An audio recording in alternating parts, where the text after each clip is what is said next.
Bonjour à tous et à toutes. Je vous remercie beaucoup d'être ici.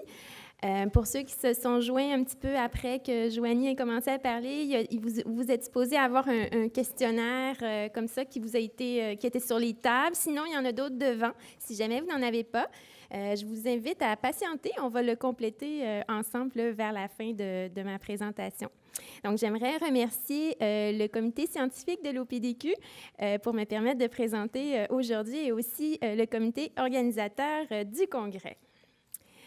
Avant de débuter, je vais faire ma déclaration d'intérêt. En fait, en tant que travailleuse autonome, je suis en lien avec plusieurs organisations, entreprises et organismes, mais aucune de mes activités n'est en conflit d'intérêt avec le contenu de ma présentation aujourd'hui.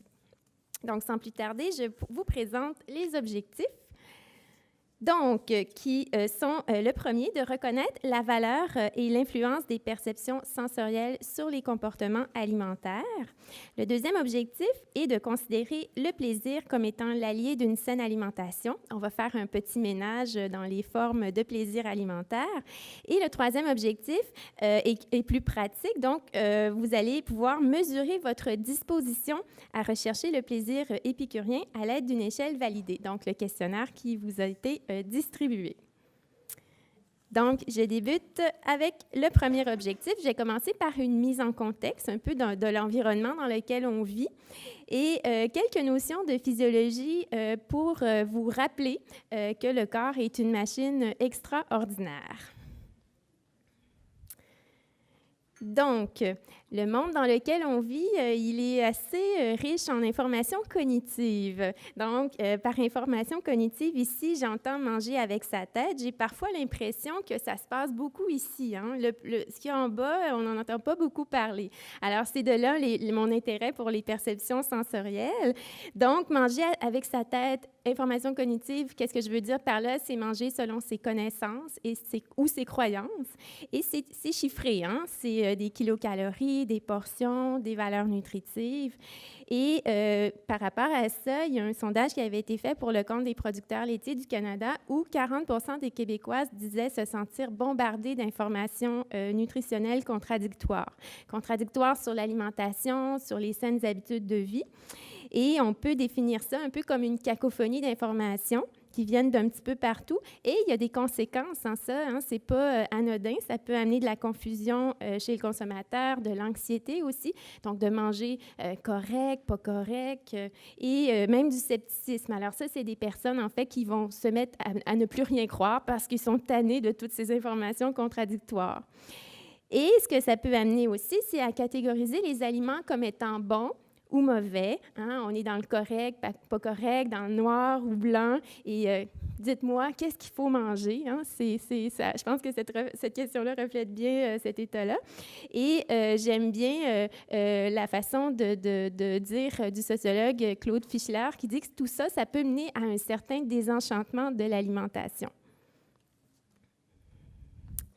Maintenant, au niveau ici des recommandations, en fait, de prise de position de différentes organisations, ce que vous avez dans l'encadré ici, c'est la position de l'American Dietetic Association qui dit « Une alimentation saine ne devrait pas se limiter à la valeur nutritive des aliments, mais devrait être perçue de façon plus globale en incluant aussi la personne et son environnement. » Et plus près de nous, on a la vision de la saine alimentation du ministère de la Santé et des Services sociaux. Et j'ai ici 2 extraits. Donc, c'est toute la dimension du plaisir associé au repas qui permet d'en retirer la satisfaction, contribuant ainsi à la santé globale. Et le deuxième extrait. En plus de leur valeur nutritive, les aliments véhiculent aussi une valeur gastronomique, culturelle ou affective. Donc, on voit que l'alimentation, elle est vraiment beaucoup plus globale. Donc, c'est un peu réducteur de ne considérer que les chiffres. Et je ne mets pas les chiffres de côté. Quand je dis ça, c'est juste qu'il ne faut pas les surévaluer, mais peut-être cohabiter avec. Maintenant, vous avez peut-être déjà vu ces images de réflexes gusto-faciaux, en fait, pour montrer que les préférences alimentaires débutent tôt dans la vie. Donc là, je vais vous présenter quelques notions de physiologie. Alors ici, c'est un bébé de 3 jours sur lequel on a mis dans sa bouche de l'eau sucrée, puis on voit qu'il a la bouche ouverte. Donc, c'est un goût qui est inné. il en veut encore. Donc, si on regarde maintenant pour le goût salé, c'est l'indifférence. Et si on regarde pour les goûts acides et amers, c'est plutôt la grimace. Alors ça, ce sont des goûts qu'on va développer en grandissant.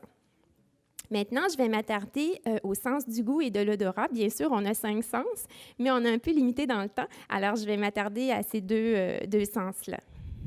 Donc, si on regarde un petit peu plus près, le goût, la perception des saveurs. Donc, on est capable de percevoir 5 saveurs avec notre langue, le goût sucré, salé, acide, amer et aussi umami, qui n'était pas sur l'image précédente parce que ce n'était pas un goût là, qui était mesuré dans l'étude. Et on a 4 types de papilles gustatives. Et si on va voir encore de plus près, on a 10 000 bourgeons du goût qui sont sur les papilles. Et ces bourgeons du goût sont capables de percevoir plus de 2 saveurs à la fois. Et sur chacun de ces bourgeons-là, il y a 50 à 125 cellules sensorielles. Donc, ça commence à faire beaucoup. Et en passant, si jamais on se brûle la langue, ces cellules-là se renouvellent aux 10 jours. Donc, voilà pourquoi on goûte encore probablement. Et quand je dis que les bourgeons du goût sont capables de goûter plus de 2 saveurs à la fois, c'est un peu pour vous représenter cette cartographie de la langue qui est erronée. Donc, où on aurait des zones qui sont capables de goûter le sucré, le salé, l'acide et l'amer, mais ce n'est pas vrai. Hein? C'est une erreur qui a été démentie il y a 25 à 30 ans, mais c'est encore véhiculé parfois. Donc, on va voir tout à l'heure qu'on a des différences entre nous. Ça ne tient pas la route, hein, parce que les bourgeons du goût sur nos papilles sont capables de déguster plusieurs saveurs en même temps. Donc, ça, c'est ma petite introduction pour le goût. Maintenant, je vais vous parler de l'odorat. Donc, l'odorat, c'est le sens qui est le plus lié aux émotions. Donc, on est capable de sentir de 2 façons. Donc, les odeurs, on les sent par le nez, par l'olfaction. Et c'est d'ailleurs un système qui fonctionne 24 heures sur 24. Hein. Même si on dort et que ça sent le brûler, mettons qu'il y a un incendie, probablement, et on l'espère, qu'on va se réveiller à cause de cette odeur-là. On a un deuxième système, la rétro-olfaction. Donc, quand les aliments sont en bouche et qu'on mastique, donc ça libère les odeurs qui vont atteindre les cavités nasales et atteindre le bulbe olfactif. Donc, ça démontre l'importance de manger lentement. Ça libère davantage les arômes et on goûte plus. Donc, on a 20 millions de cellules olfactives et on est capable de percevoir 10 000 odeurs et arômes. Et même que, pour vous montrer à quel point c'est merveilleux, nos perceptions des odeurs et des arômes peuvent varier selon nos sensations de faim et de rassasiement. Autrement dit, si on a très faim, les aliments vont sentir encore, on va percevoir l'odeur encore davantage. Donc, c'est ça ma petite introduction concernant notre corps qui est une machine merveilleuse et qu'on a tendance à oublier. Maintenant, nos préférences alimentaires, il y a des différences génétiques qui sont observées entre les individus. On dit que chaque personne est unique. Donc, il y a des variations dans les gènes, en fait, des différences dans les récepteurs olfactifs et gustatifs. C'est pour ça qu'on ne perçoit pas les choses de façon identique. Par exemple, et là, j'ai noté quelques exemples plus concrets dans les études, la sensibilité à la saveur sucrée, elle peut être 24 fois plus importante pour certaines personnes, donc c'est beaucoup. Puis, les 2 derniers points, ça, c'est concernant le goût amer. Donc, auprès des enfants, les enfants qui sont plus sensibles au goût amer, donc les enfants qui le goûtent plus, qui goûtent plus l'amertume, vont préférer les aliments sucrés et vont moins aimer les légumes. Et auprès des adultes, bien, c'est un petit peu la même chose. Les adultes qui sont plus sensibles à l'amertume, qui goûtent davantage le goût amer, vont moins aimer les légumes de la famille des choux, les asperges et les épinards, donc vont moins les apprécier. Il n'y a pas seulement la génétique qui explique les différences, mais aussi la sensibilité. Donc, on sait que les caractéristiques sensorielles des aliments varient et nos perceptions de ces caractéristiques-là aussi. Et il y a la valeur affective qui est liée à un aliment qui dépend du vécu, des expériences, de la culture aussi. On peut se rappeler des goûts d'aliments quand on était enfant ou des fois, si on visite par exemple nos parents et qu'on mange ce qu'on mangeait quand on était petit, il y a une valeur affective qui est attachée à ça. La culture aussi, quand on voyage, les différents goûts, les différentes odeurs. On peut se demander aussi, est-ce que le poids corporel a quelque chose à voir dans cette perception-là des goûts, cette sensibilité-là? Et Par exemple, de dire, ben si on est en surpoids, est-ce que c'est parce qu'on goûte moins ou d'essayer d'avoir des hypothèses comme ça. Et la revue de la littérature de Donaldson que je cite ici, il y a plusieurs résultats contradictoires. C'est sûr que les méthodologies des études sont différentes aussi. C'est difficile à évaluer, mais il n'y a pas de différence là, en lien avec le poids sur la capacité à détecter les goûts. Une autre étude, par contre, qui voit des différences de genre, je la relève quand même, auprès des femmes, les femmes apprécient davantage les aliments sucrés comparativement aux hommes. Elles sont plus habiles pour identifier les goûts acides, amers, salés et les odeurs, comparativement aux hommes qui semblent plus tolérants envers les aliments acides. Mais là, on ne peut pas vraiment tirer de conclusion là-dessus. D'après les auteurs, c'est peut-être un intérêt des femmes envers ce type de tâches aussi. En tout cas, moi, je sais que personnellement, c'est quelque chose que j'aime beaucoup faire. Par contre, un fait vécu n'a aucune crédibilité scientifique. Maintenant, les appétits spécifiques. Je ne sais pas si vous vous êtes déjà demandé, quand on a vraiment envie de manger un aliment, est-ce que c'est un caprice ou c'est un réel besoin? Par exemple, puis là, je ne parle pas seulement d'aliments sucrés ou d'aliments qu'on aurait pu se priver, mais vraiment, c'est varié. Une envie de viande, une envie de manger de la laitue, une envie de manger des champignons.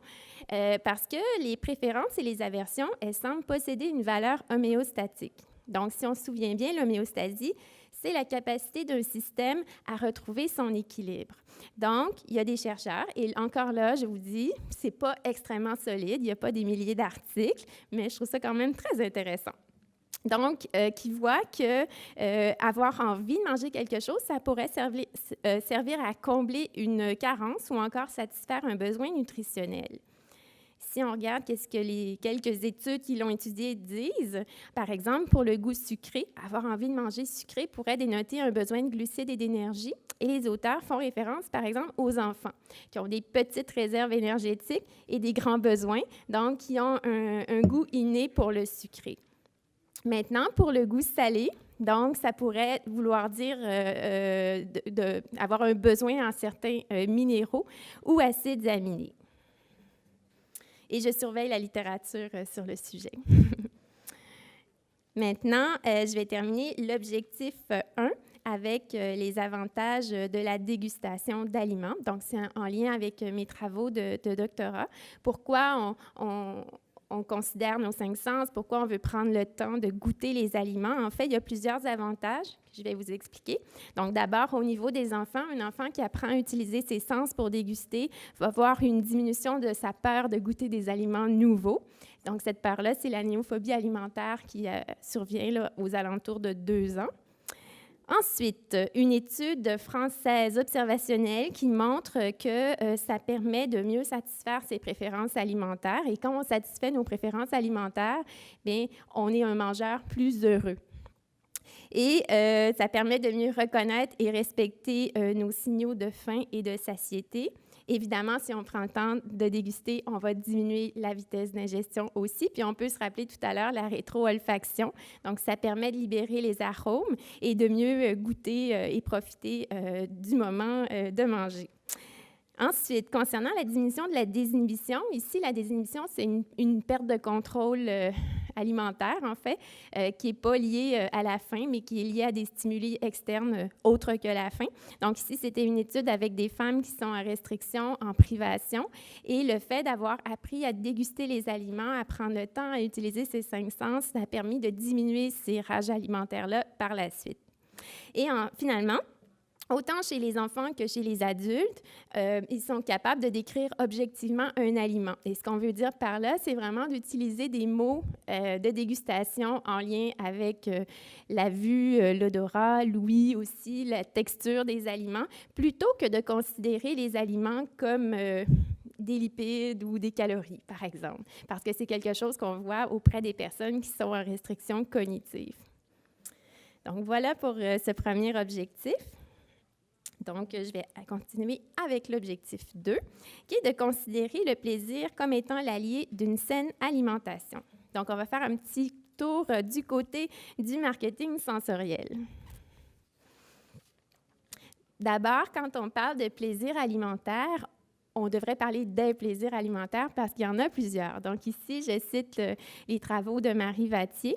Donc, on a d'abord les besoins physiologiques. Hein. Quand on a faim et qu'on va prendre les premières bouchées d'un aliment, ça fait du bien. Donc, on va combler la faim. C'est une forme de plaisir. Se sentir bien nourri et en bonne forme, hein, manger quelque chose qu'on aime et qu'on se sent bien après. Les plaisirs affectifs et émotionnels aussi, qui sont là dès la naissance. Donc, les sentiments de sécurité, de bien-être, de réconfort et aussi de détente. On a les plaisirs sociaux et culturels. D'ailleurs, quand on se regroupe, souvent, il y a un repas. Hein, on peut penser aux repas familiaux, la convivialité, le partage, le savoir-faire culinaire. Quand on invite des amis à manger, bien, on planifie nos recettes, on aime être créatif et est fier de préparer des bons plats. Et finalement, les plaisirs sensoriels et gustatifs, donc je parle davantage aujourd'hui, donc qui sont liés à nos choix alimentaires, la découverte et la satisfaction de ses préférences. Alors, brièvement, il y a plusieurs plaisirs rattachés à l'alimentation. Donc, je me suis permise également de préparer cette diapositive. Le plaisir alimentaire, qu'est-ce que ce n'est pas? C'est se priver, par exemple, la semaine et avoir du plaisir la fin de semaine. Pour moi, ça ne fait pas partie des plaisirs. Donc, ici, je vous ai illustré, je ne sais pas si vous entendez parfois l'expression, le fameux vendredi cochonnerie ou la journée triche. C'est des choses que vous entendez en clinique des fois. Donc, c'est, en fait, ici, il s'agit plutôt de restrictions et de désinhibition suivie de culpabilité. Alors, ce n'est pas la même chose, mais plutôt une relation qui tend à être plutôt malsaine. Maintenant, le plaisir, est-ce que ça amène une augmentation ou une diminution de la prise alimentaire? Qui pense que ça amène une augmentation? On a un brave. 2. Une diminution? Puis le reste, ça fait rien. Bon, alors j'ai tenté de faire la lumière là-dessus. Donc, je vais vous mettre en contexte. Donc, évidemment, si on est dans un buffet, il y a beaucoup de variétés alimentaires, on va avoir le goût de goûter à tout et souvent, ça va augmenter la prise alimentaire, mais lors de ce repas-là seulement. Parce que c'est un peu une limite des études. C'est vrai qu'au cours du repas, oui, on va peut-être avoir mangé davantage, mais on ne sait pas ce que le participant va faire le reste de la journée. Ça se peut qu'il ajuste sa prise alimentaire à la baisse ou s'ils écoutent ses signaux, que ça s'ajuste autrement dit. Donc, évidemment, sur le moment présent, ça augmente, mais pour la suite, on ne sait pas. Ensuite, manger de façon monotone, bien là, je vais vous décrire ce que c'est. Ça semble diminuer la prise alimentaire lors d'un repas. Ici, c'était une étude où les participants avaient à manger un macaroni. Donc, il y avait un groupe de participants qui devaient manger le même macaroni une fois par jour durant 5 jours. Et je vois déjà des gens qui sont un peu pas trop intéressés à ça. Et le même macaroni, dans un autre groupe, les personnes devaient le manger une fois par semaine durant 5 semaines. Alors, évidemment, ceux qui en avaient 5 jours de suite ont moins mangé. Mais, à mon avis, ce n'est pas du tout réaliste de manger de façon monotone en 2016 à l'endroit où on vit. On n'est pas sur une île déserte. Donc, voilà, pour la recherche, c'est intéressant, mais pour la pratique, un peu moins. Et le dernier point, manger un aliment dont la valeur hédonique est élevée, ça peut diminuer la motivation à manger. Alors, ce que ça veut dire ici, c'est que si on mange un aliment qui convient à nos préférences à ce moment-là, on le trouve bon, ça nous satisfait, donc ça va diminuer notre motivation à manger parce que justement, on a satisfait nos préférences à ce moment-là. Donc, si on veut répondre par oui ou non à cette question-là, on peut dire ça dépend, mais si on respecte encore là nos signaux de faim, de satiété, nos préférences alimentaires, ça tend plutôt à être à la baisse. Non, donc non, le plaisir ne semble pas augmenter la prise alimentaire dans ce contexte-là, et je vais y revenir là, au dernier objectif. Maintenant, il y a des chercheurs du domaine du marketing alimentaire qui se sont intéressés encore une fois, au plaisir. Donc, eux, en fait, ils dénoncent que les études sur la surconsommation alimentaire associent à tort le plaisir alimentaire au plaisir viscéral. Donc, je vais vous expliquer ici ce que c'est cette forme de plaisir-là. En fait, le plaisir viscéral, c'est un peu primitif. Alors, moi, j'aime bien l'image du prédateur qui dévore sa proie. Ça va bien, bien vite. Et puis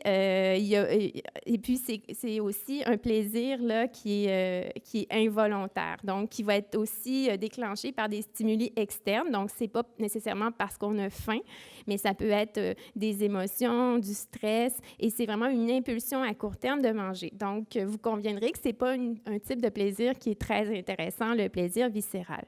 Comparativement au plaisir épicurien, lui, qui est plus associé au plaisir de la table. Donc, quand on parle d'authenticité, on parle de repas familiaux, d'aliments locaux et même du mouvement slow food aussi.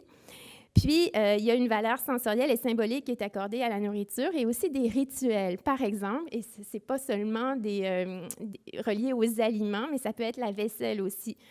Quand on fait son café le matin, ça se peut qu'on ait notre tasse préférée. Puis si elle n'est pas propre, on va la laver, même s'il y en a d'autres dans l'armoire. Donc, c'est vraiment nos habitudes, c'est le plaisir épicurien. Et ça, c'est volontaire, c'est prévu. Et ces chercheurs-là ont développé 2 échelles pour différencier le plaisir épicurien du plaisir viscéral. Donc, c'était leur hypothèse de départ. Donc, ce qu'ils ont observé, et là, je vous épargne tous les détails de l'étude, autre que ça a été complété chez 250 participants américains. Donc, que le plaisir épicurien, il est réparti également selon le revenu, selon le niveau d'éducation, l'âge et l'indice de masse corporelle. Autrement dit, il n'y avait pas de différence significative dans les caractéristiques socio-démographiques. Ce qui veut dire qu'on n'a pas besoin d'être riche pour aimer le plaisir épicurien, ni d'avoir un niveau d'éducation très élevé. Et on voit que c'est pas avoir du plaisir à manger le plaisir épicurien, c'est pas non plus relié à un indice de masse corporelle qui est supérieur. La seule différence qui a été trouvée, c'est une différence au niveau du genre. Donc, le plaisir épicurien, il était plus élevé auprès des femmes. Il était, ce plaisir-là, épicurien aussi, inversement corrélé à une préférence pour les grandes portions. D'ailleurs, cette échelle-là de préférence pour les grandes portions, c'était l'échelle du plaisir viscéral. Donc, on voit que ces 2 types de plaisirs-là, bien, l'hypothèse des chercheurs a été confirmée, ils sont inversement corrélés. Donc, si je tends plus vers le plaisir épicurien, je vais moins tendre vers le plaisir viscéral. Et aussi, le plaisir épicurien, bien, il est directement corrélé à la sensation de bien-être. Et lorsque j'ai préparé ma présentation, je me suis amusée un petit peu à aller voir du côté des aliments plus sucrés, plus salés, voir c'était quoi les messages qu'on nous envoyait, quel type de plaisir on nous envoyait. Et j'ai remarqué que ça tend beaucoup vers le plaisir viscéral. Hein. Fait que, par exemple, on voyait « gâte-toi », un petit plaisir coupable, comme si le mot « plaisir » pouvait jamais exister tout seul. Il faut que ça vienne avec « coupable ». Ensuite, la récompense ultime, le péché suprême, contrôle ta gourmandise, ça, je ne l'ai pas encore compris. Et finalement, profites-en pour une fois. Donc, on voit que ce genre de publicité-là entretient les choix alimentaires bons ou mauvais. C'est moralisateur et puis on sent toujours qu'il faut en profiter là, parce qu'il y a une privation qui s'en vient. Et j'arrive à mon 3e objectif. Donc ici, est-ce que tout le monde a un questionnaire comme ça? Sur les tables, il y en avait, sur les chaises. Sinon, il y en a en avant ici. Donc, on va vérifier maintenant si vous êtes mangeur épicurien. Donc, vous avez des choix de réponse de 1 à 7, donc de pas du tout d'accord à tout à fait d'accord. Et je vais lire les 7 énoncés que vous devrez compléter et après, on calculera le score. Vous allez voir, c'est tout simple. Alors, le premier énoncé, si j'essaie, je peux m'imaginer clairement et facilement le goût de nombreux plats. Donc, vous devez choisir une réponse de 1 à 7.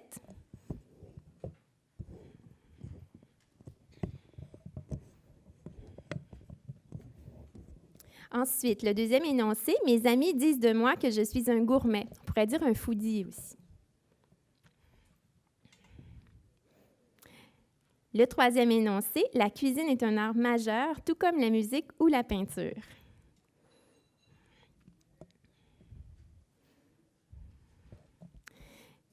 Le quatrième énoncé, j'aime discuter du goût des aliments avec mes amis. 5, il y a beaucoup de beauté dans la cuisine. Finalement, le sixième, je peux facilement trouver les mots pour décrire le goût de nombreux aliments. Et le dernier, plus que les autres personnes, j'attribue de l'importance à l'aspect visuel, aux arômes, au goût, aux textures en bouche des aliments. Donc, une fois que ça, c'est terminé, je vais vous montrer comment on calcule le score. Donc, vous devez additionner les réponses de 1 à 7 et puis diviser la somme par 7.